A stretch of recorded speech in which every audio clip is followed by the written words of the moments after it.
You're listening to the Geek Watch Podcast, Episode 71, The Rise and Fall of Dark Phoenix. This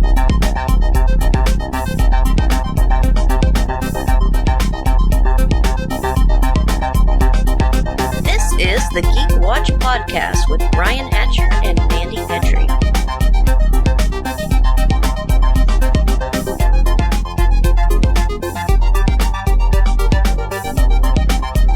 Greetings, Geek Watchers, and welcome to episode 71 of the Geek Watch Podcast. I'm Brian Hatcher, and with me, as always, Geek Watch's own resident geek goddess, Mandy Petrie. Hi, Brian. So we've got some television news today, and unfortunately, we also have some movie news today. Unfortunately? Yeah, because I went to see Dark Phoenix. Yes. So we got a lot to unpack there. But I did want to talk about a couple of things. One, and I got to bring this up at the top of the show. Did you see the Chris Hemsworth video? Do you know what I'm talking about? No. There was a video posted of him on the set of Endgame in his cabin, you know, Fat Thor dress, with a guitar playing and singing Hurt. Did you see? No.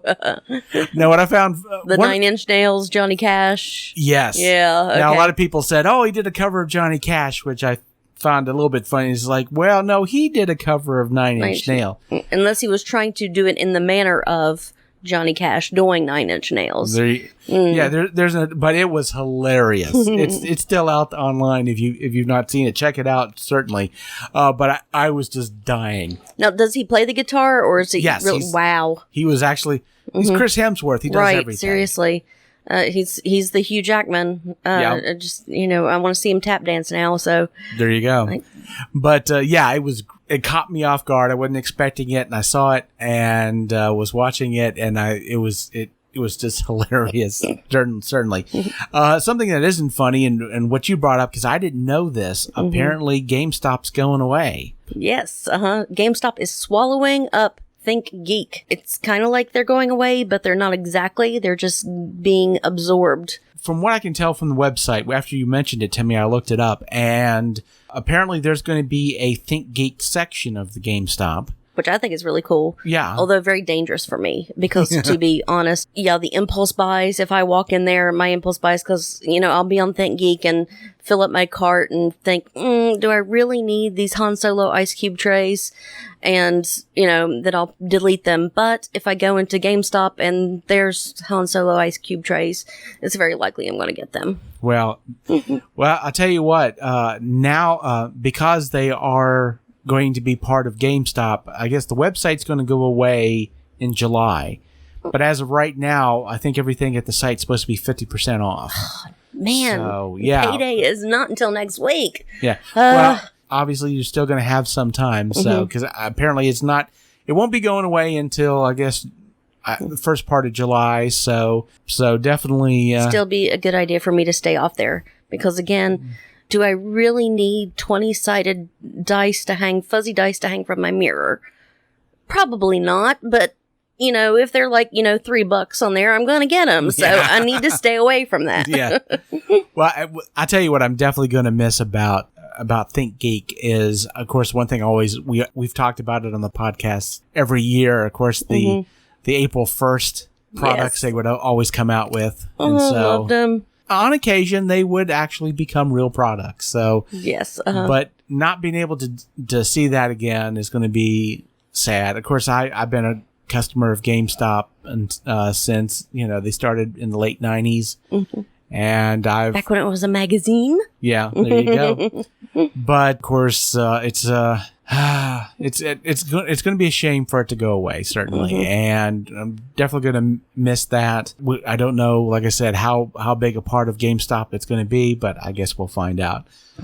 Now let's talk some trailers, because there were a couple of trailers that came out this week that I wanted to mention. Of course, Dr. Sleep. Dr. Sleep, yes, and you've seen that. I have. Now, of course, on the podcast we were talking about, okay, is this going to be a sequel to the book or a sequel to the movie? And we see a little bit of both. Mike Flanagan, who's the director, he said the movie is going to be a sequel to the movie and the book. Yeah, you definitely see little Danny in, that carpet. Everyone knows the carpet. Right.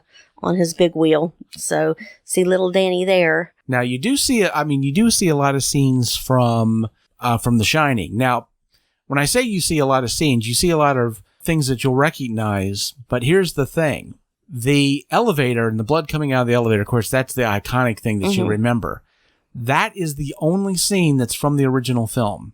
Everything else was recreations. Yes. The little boy. Really? Yes, that's because it looks exactly like him. Wow. Yes. They did a good job there. Yeah, so apparently a lot of that is going to be part of the movie. But what Mike Flanagan, they went and talked. They talked to Stephen King, and he had to basically approve everything. But of course, everybody knows how Stephen King felt about Kubrick's film. Exactly. But apparently he was, not only was he okay about it, but he was encouraging them to go forward with it. And so excellent. Kubrick Estate, they're happy with everything also. But there's just so many differences between the book and the movie. Even the room number's different. You know, because it's 237 in the movie and it's 217 in the book. The reason for that is the people who owned the hotel, the real hotel that, of course, it was filmed in, they were like, don't make it room 217. We have a room 217. People won't want to stay in that room. So they made it 237, and there's no room 237, so nobody's going to freak out. So how do you deal with that? And then, of course, you have characters that died in the movie that are alive in the book and are part of Dr. Sleep and all that. So right, especially part of Danny's training and you know, how does he control the Shining, because that was a big deal in Dr. Sleep. Him learning how to control this and put it all in the box. And and of course, the biggest thing is in the book, the Overlook Hotel burns to the ground, and in the movie, it survives. And in Dr. Sleep, we see the hotel. So yeah, but looking at that, I couldn't help but wonder, like, are we really seeing something, or are we seeing Danny have hallucinations? Is this some sort of a mind journey? Yes. Is he really there? So how would they bring that into the Dr. Sleep story? It would be interesting to see it. Yeah. But is he really there, or is this in his mind? Is he hallucinating? That's a good question. And until we see the movie, there's no way to tell for sure. But certainly it's a tightrope to walk. I mean, it's not just a matter of the book and the movie aren't, they're in a sense two different things, but you have, Stephen King who has not at all what he felt about the movie. And of course, when he wrote Dr. Sleep, a lot of that had to do with, he deliberately made sure that he ignored the movie and he went strictly by his book and made it a point that the book definitely would not match up with the movie.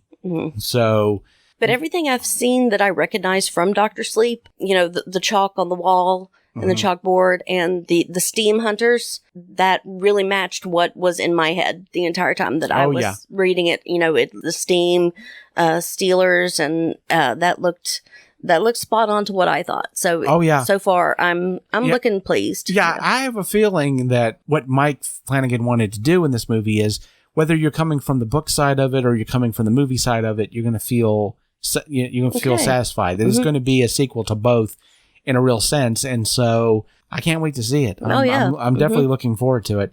The other trailer that I saw, and of course this movie is not going to be coming to the theaters, it's going to be going straight to video, but we talked about this on the podcast before, the Banana Splits horror movie.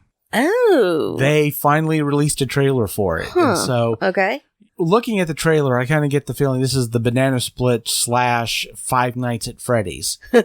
So it definitely has that feel to it. So, when we talked about it before, I was wondering, is the Banana Split sort of, are they the backdrop to this, and there's some sort of serial killing going on the set? But then you see the trailer and you realize, no, the Banana Splits are the killers. Wow. They went there. I did not expect that at all. I really didn't. And it looks like they, one of the Banana Splits, I think it's Bingo, has part of his face burned away. And it looks like it's robotic. So that's where I get this whole Five Nights at Freddy's kind of feel to it. Well, around here it was Billy Bob's Wonderland, but I think nationally it was Showbiz Pizza. Yeah. Yeah, they had animatronics. Right. And I guess that's what I never play Five Nights at Freddy. I know of it. Yeah. You know, it's a children's restaurant, and you go eat pizza and you play games, and then they have these animatronic robots that sing and dance. Right. So that's what the banana splits are going to be, huh? Yeah, it looks like that's the route they're going. So they're taking a page from the Five Nights at Freddy's game, which is, well, for somebody who grew up with banana splits, possibly traumatizing for sure. Yeah, that's one thing. I'm a big fan of horror. So it's kind of got me already, but I don't know if I want to go there. But I guess we'll check it out. But something else that popped up in the news. Let's talk a little bit about a little bit of TV. We've been talking about all the different streaming services are coming out, and of course we mentioned, I think it was last week, how Warner Brothers is going to be coming up with their big streaming service, and they decided they're coming out of the gate strong because they've announced one of the shows they're going to have on the streaming service. They're going to have a Dune TV series. Did you hear about this? I didn't, but we've got the movie coming out. We do have the movie coming out. And the name of the TV show is Dune: The Sisterhood. Okay, all right. So this is kind of a companion, not, we're not going to see two Paul Atreides simultaneously. No. Okay, all right. So this movie, of course, is about the Bene Gesserit. Well, I always said Bene Gesserit. Yeah. So,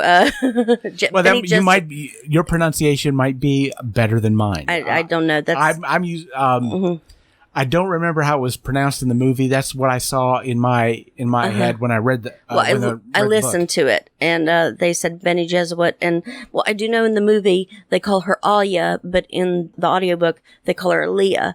So don't know. Maybe this is kind of choose your own, pronunciation of it. Oh, very possibly. Now, the thing is, this is taking place in the world of the movie. The director of the film, Denis Villeneuve, he's going to be directing the pilot. Okay. So it's going to be a TV series based off of the movie that's coming out. Okay. And it's going to be tied in together. So definitely taking a page from Marvel's book, certainly on that. I always found the sisterhood, you don't get an awful lot of about them in of course, the first Dune movie.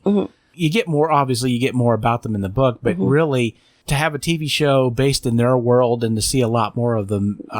Everything that you do hear, I mean, even in the books, in the movie, what you do hear of them is rather unsettling. Yeah. I mean, the very first woman that you see, in the book, she takes a 14-year-old kid. In the movie, it's, Kyle MacLachlan, and, says, I'm going to kill you if you don't put your hand in this box of pain.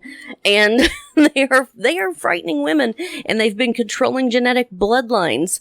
Right. So these are scary women. Yeah, very religious, but also able to play the political game perfectly. So being able to delve into their world, into this TV series, like, well, daggone it, now we got another service we got to purchase. So, but sticking with television, you did finally get to see the first episode of Nosferatu. Yes. So, opinions. I'm happy with it so far.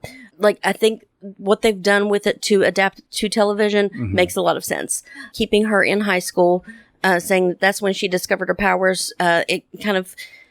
That took out the complication of having to, have multiple casts of her as a little girl discovering her powers, and then, growing up and becoming 17, starting to fight Charlie Manx as a teenager and then as an adult. So where they're going with it right now, I'm liking it, and that they've made more connections between what will be important characters so far. Like when Vic gives the magazine to the janitor, that kind of connection there is really interesting. So I'm excited about it so far. So I'm really looking forward to the rest of it. It definitely, it feels like the world of Nosferatu, and I like what they've done with Maggie, and that's the character I enjoyed. One of the things was with Maggie in the book that she had a stammer. They haven't done that in the TV series so far. So I'll have to see why they've chosen that route. She mentions the fact that she has a stammer, but she doesn't. Okay. I mean, it's not displayed. It's not displayed an awful lot. And I'm trying to remember what the name of the actor who's playing playing Maggie. She didn't have a lot of experience on television, but people who watch YouTube, they recognize her. She's a YouTube star.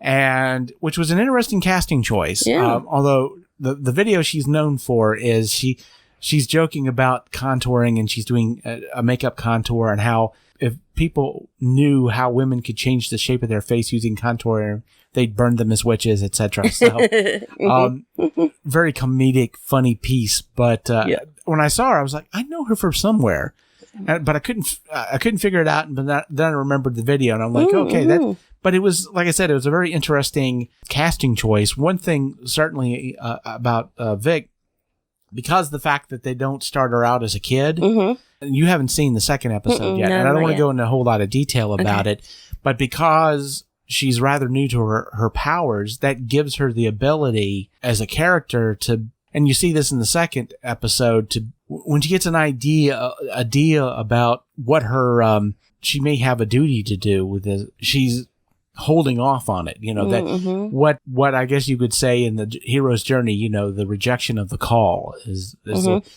that she's like, I don't want any part of this. And because of the fact that she doesn't really understand her powers at this point, she hasn't had them for very long. That really makes that easier to get into, and it does streamline the story a little bit. Now, one thing I can definitely say is it does feel a little bit smaller, does feel more TV than it would like a movie.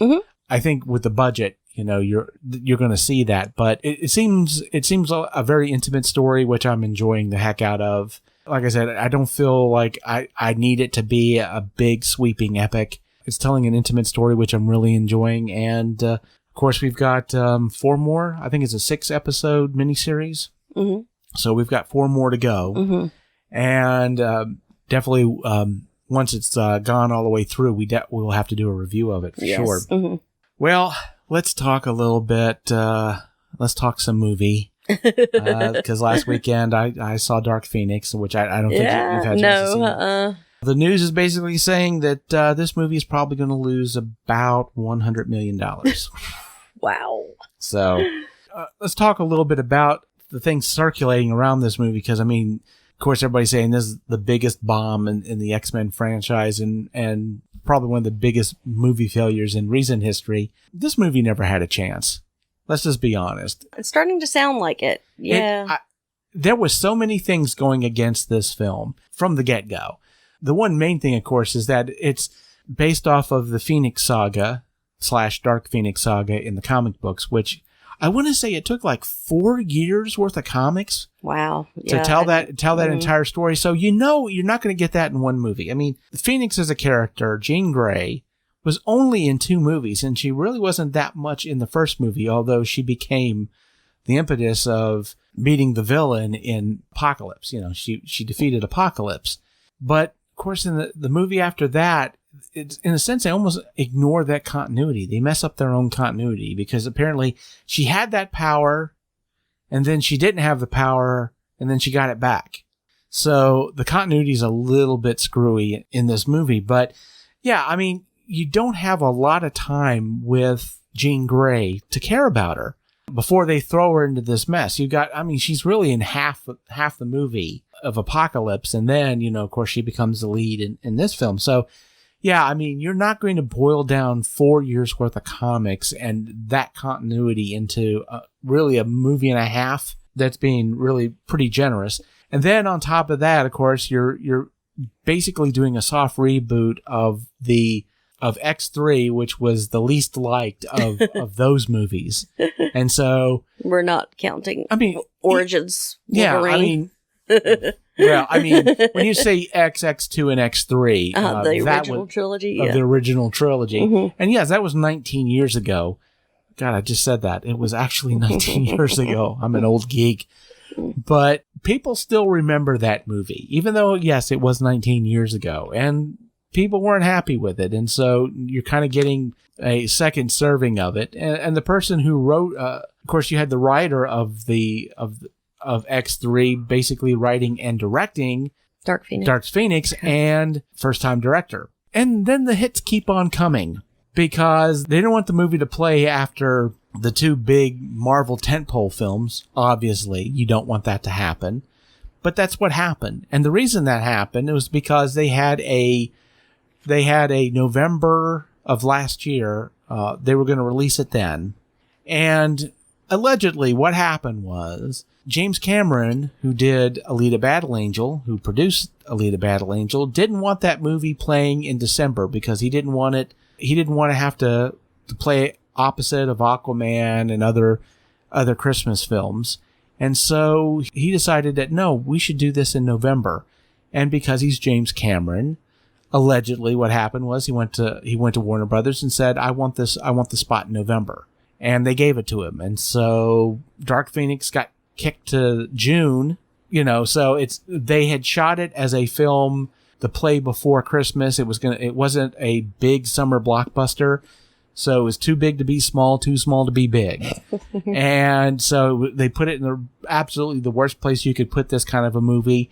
Plus, they had to do a bunch of reshoots because a lot of the stuff was very similar to Captain Marvel. Wow. And when I saw the film, I saw even more things, because we talked about some of the stuff. Mm-hmm. But the aliens in the movie, basically, they wound up having to retcon them as the aliens, the planet that the Phoenix Force destroys. They're from that planet. They're that race. But when you see them and you see them basically changing into human beings, you realize, oh my God, these guys, they were Skrulls. They were using the Skrulls. And unfortunately, of course, in Captain Marvel, you have the Skrulls. And so they had to completely change all of that as well and turn them into other types of aliens. So this movie never had a chance at all. There was so many things going against it. And to be honest, I mean, the producers of the film and Warner Brothers said, hey, we totally got it wrong. We thought that the problems that Apocalypse had, and we talked about, this was another problem that they had, because Apocalypse didn't do so well. I mean, it didn't lose money, but it certainly wasn't as popular as they had hoped. And Warner Brothers admitted they took the wrong lesson away from Apocalypse. They thought the problem was it was too big and flashy and showy and explosions, so let's make it a more intimate film. In fact, the final scene was only going to be between just a handful of characters. It wasn't going to even be the whole team fighting, just 2 or 3. I think Jean Grey, the head alien, Magneto, and Charles Xavier. That was it. And so it would have been even worse if you'd have done that. But they thought, well, apparently the fans want a more intimate X-Men movie, which maybe around November, maybe you could have gotten away with that. But, in the middle of June, right before the summer blockbuster season, definitely that wasn't going to work. Yeah, there's a lot of blame to be put all over this film and a lot of different things that didn't work. And like I said, this film really didn't stand a chance. But one thing, I'll tell you whose fault it wasn't. It wasn't Sophie Turner's fault.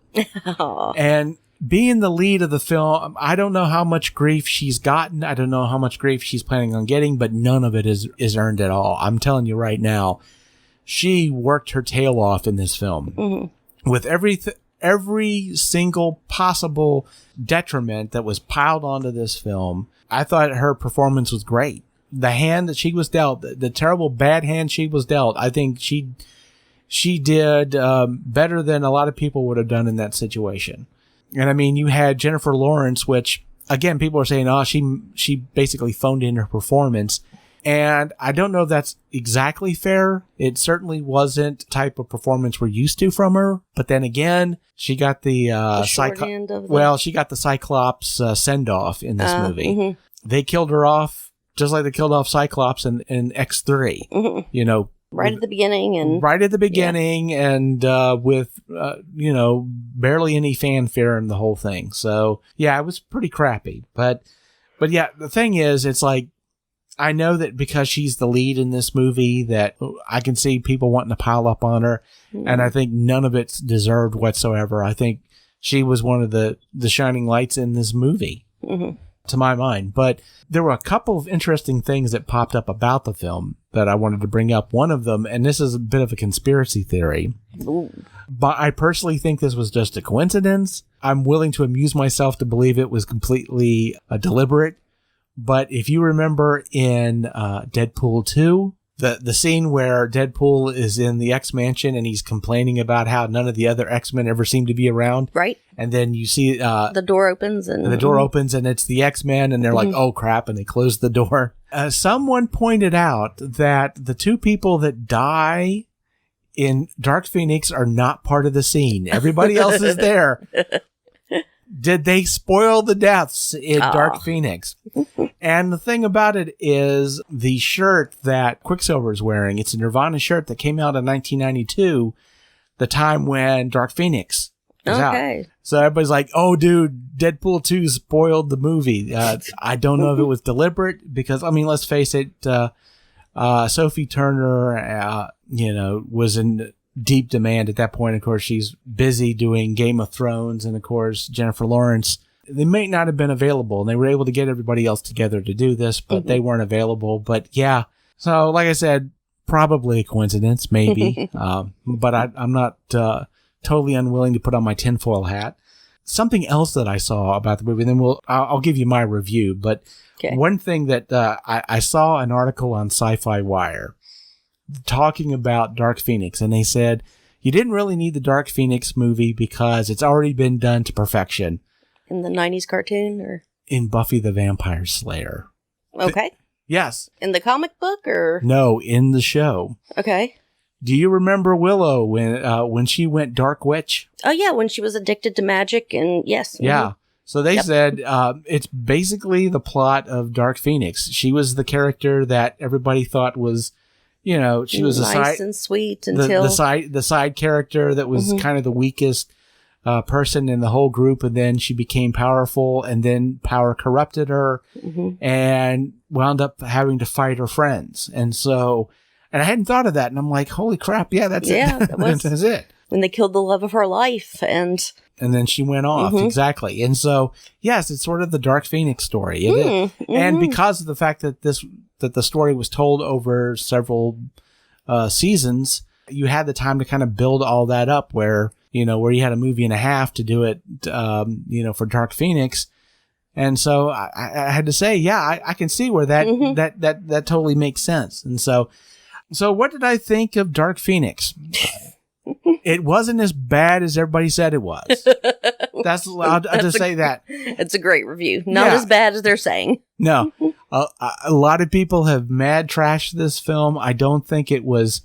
I think really a lot of its failure is through the strength of its own bad reviews and everything that went against it. I think people just decided they weren't going to watch this film. I didn't expect a lot going into it, but I enjoyed it. I didn't think it was a great film. It seemed like a smaller film, definitely, especially when you're dealing with something, we just got out of Avengers Endgame, which is still in the theaters at this point.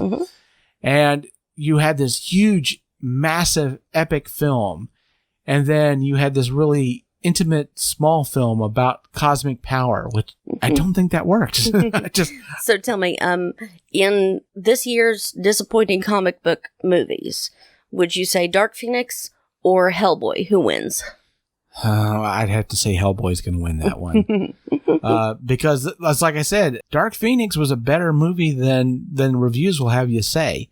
Everything that the reviewers had to say about Hellboy, they weren't wrong.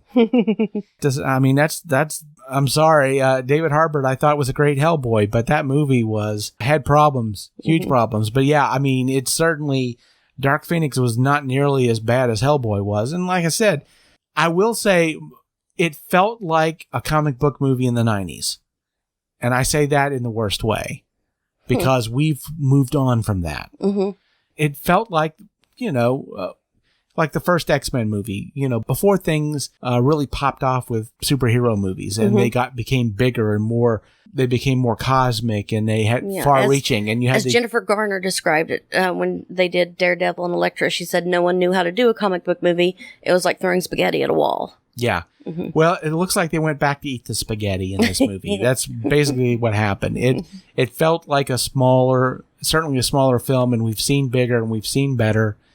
And ultimately, I think that's what wreck the film. Everybody in the film, for the most part, I think let's face it, Michael Fassbender does not phone in anything, and James McAvoy the same way. I mean, nobody was filming anything in. Everybody tried really hard. Oh, come on. You seen Split? He just came in and was like, yeah, let's do this. Yeah. Yeah, but I mean, him filming in is better than a lot of actors trying their best. Let's be honest. But yeah, this movie did, and I've said this a bunch of times on this podcast, and this movie just did not have a chance. It was never going to succeed. There was too much working against it. And I remember seeing the first X-Men movie and how much I enjoyed it. I hate that this entire series basically ended this way. But now the X-Men are in Marvel's court, and I guess, I don't know when, we'll see the mutants again in some shape or form. When that'll happen, there's no telling. But like I said, I hate that this is the way that it ended in Fox. But it's not the end of the X-Men by any question. Look forward to the future. Right. And so before we go, I just wanted to let the Geek Watchers know out there, we are going on hiatus for a couple of weeks. We will be back in July. And the reason for that is because, Mandy, you're going to be busy. I am. I am in a show. I am in a rock opera musical of Jack the Ripper.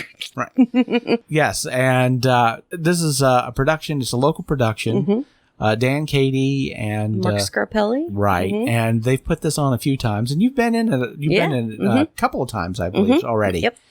And so you want to talk a little bit about your role? Yes. Both times I've done this show, I have played a real life person. And this time I'm playing Catherine Eddowes. She was a victim of Jack the Ripper, one that they consider of the canonical 5 victims, and I've done a lot of research on her. She was not a good person. So I've tried to make her a little bit funny, but the night she died, she had been arrested for fighting because prostitution was not then, nor is it now, illegal in London. So she was arrested for fighting, and she gave the police Mary Kelly's name. She was always after her children for money. We're not saying she deserved to be slaughtered in such a way, but playing her has definitely been fun. And what's interesting about this production is it's not a mystery. You know who Jack the Ripper is from the beginning, and it's somewhat based on the Sickert theory, that the painter, what was his first name? Frederick Sickert. Or William Sickert. He was a painter. And there was, theories that this painter was the Jack the Ripper. I think since then it's been proven that he wasn't, but it's one of the early theories about Jack the Ripper. But it's exciting, and it's a really beautiful piece. Our friend Kevin that you do Real Deal with, right. He is playing Inspector Aberline. This is the third time he's performed that role. So that was the lead investigator of the Jack the Ripper murders. So it's really good. It's pretty awesome. I'm having a good time with it. Oh yeah. And so what are the dates for the? It is June 20th, 21st, and 22nd. And then a week later, I think that's the 28th, 29th, and 30th. Right. I believe. And so any of the Geek Watchers that happen to be history buffs. Yeah, if you're in the Charleston, West Virginia area, definitely come out and check out the show. I'm going to try to catch it opening night. Nice. But because of course you've got 2 weeks of shows, right. we are going to go on hiatus, but we will pick up again in July. And we will have a lot of things to talk about because we'll have some movies that will have come out by then, including Spider-Man Far From Home. And we will be talking about that on the next podcast. And so check back with us and follow us on Facebook. And of course, I will be posting on the Facebook page over the couple of weeks. And when we're ready to start back up again, tune back in July, and we will talk about what's been going on in the meantime. And so, until then, go back and listen to our old recordings and see how wrong we were on our theories. Or at least how wrong I was. Some of us predicted a helicopter. So with that said, we come to the end of episode 71 of the Geek Watch podcast. Thank you for listening, and tune in next time for the latest in geek news and views with the Geek Watch podcast. For Mandy Petrie, this is Brian Hatcher reminding all the Geek Watchers out there, we're all geeky about something. Be proud of yours. We'll see you in July. Thank you for listening to the Geek Watch podcast. If you enjoyed this program, don't forget to like and subscribe on your preferred platform and share this podcast on your social media. For links to all the ways you can listen to the Geek Watch podcast, as well as leave comments and suggestions, visit our website at geekwatch.net. The Geek Watch podcast is a Hanging J production.